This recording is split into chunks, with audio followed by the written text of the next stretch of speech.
Bine ne-am regăsit, dragi prieteni! Astăzi discutăm despre atacul cu drone rusești de azi noapte, care a ajuns și pe teritoriul României, din păcate. Discutăm despre cum reacționează România la violarea repetată a spațiului său aerian de către Rusia și discutăm despre ce spune directorul CIA cu referire la amenințările nucleare ale Rusiei. Directorul Agenției Centrale de Informații CIA, William Burns, consideră că liderii occidentali nu ar trebui să fie intimidați de amenințările Kremlinului cu escaladarea nucleară.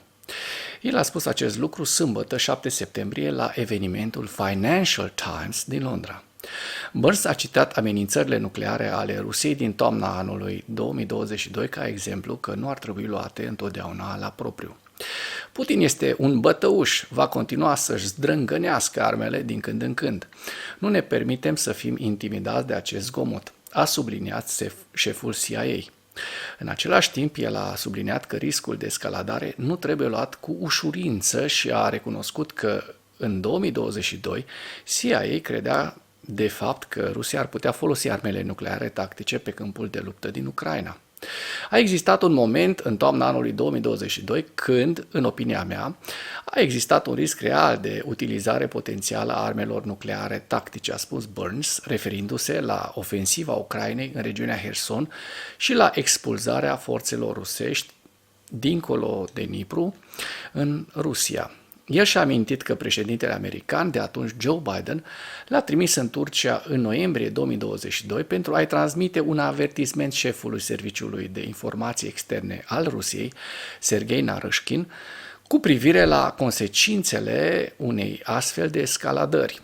Întâlnirea dintre Burns și Naryshkin a devenit cunoscută după ce s-a întâmplat acest lucru și, potrivit presei, a fost vorba despre disponibilitatea Statelor Unite ale Americii de a folosi arme non-nucleare împotriva țintelor rusești, dar cu potențial consecințe semnificative. Șeful CIA a vorbit pentru prima dată la un eveniment comun cu directorul serviciilor secrete britanice MI6, Richard Moore, unde au vorbit în special despre influența operațiunii forțelor armate ale Ucrainei în regiunea Kursk asupra elitelor ruse. Ziua 928 a războiului din Ucraina.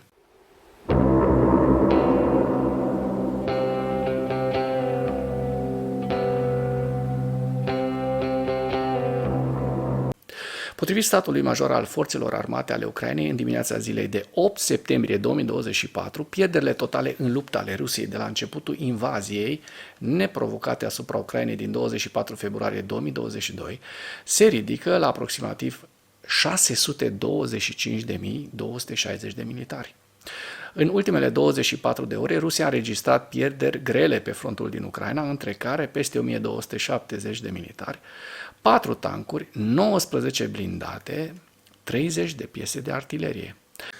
Dacă până în acest moment ai găsit informații utile în material, contribuie cu un like și cu o distribuire a acestui videoclip pentru a ajunge la cât mai multă lume.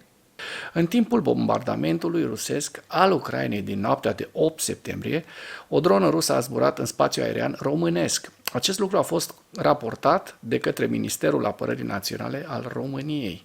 Ministerul a remarcat că după avertismentele locuitorilor din județele de frontieră Tulcea și Constanța cu privire la o posibilă amenințare aeriană, forțele aeriene române au ridicat 2 avioane de luptă F-16 pentru a monitoriza situația aeriană.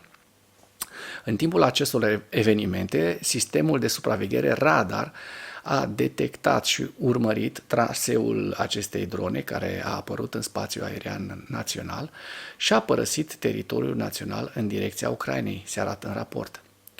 Partea română sugerează că drona ar fi putut cădea într-o zonă pustie din apropierea satului Periprava din județul Tulcea, unde se desfășoară în prezent o operațiune de căutare.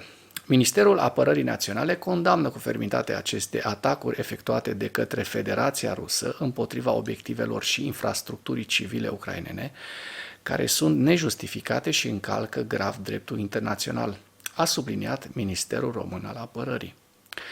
Nu este pentru prima dată când se înregistrează amenințarea ca drone rusești să cadă lângă granița cu Ucraina în România.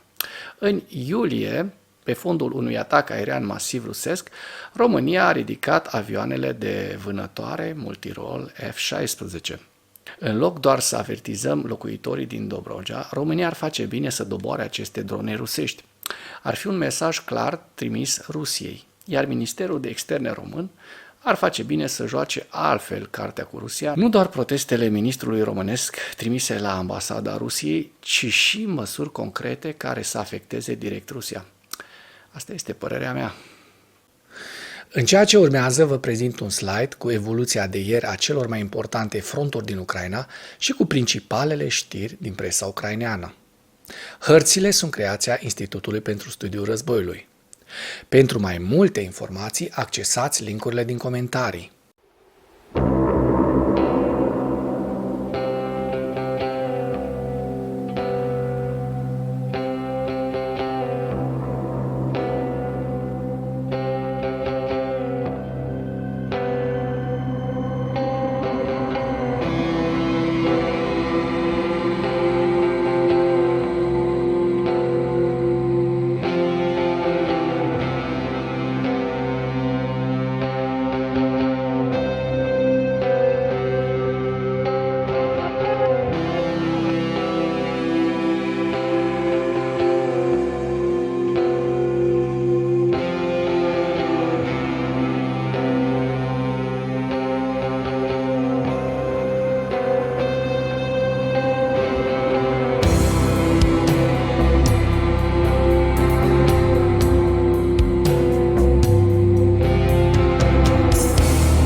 Mulțumesc pentru vizionare. Dacă vrei să susții acest canal, abonează-te la Animatura.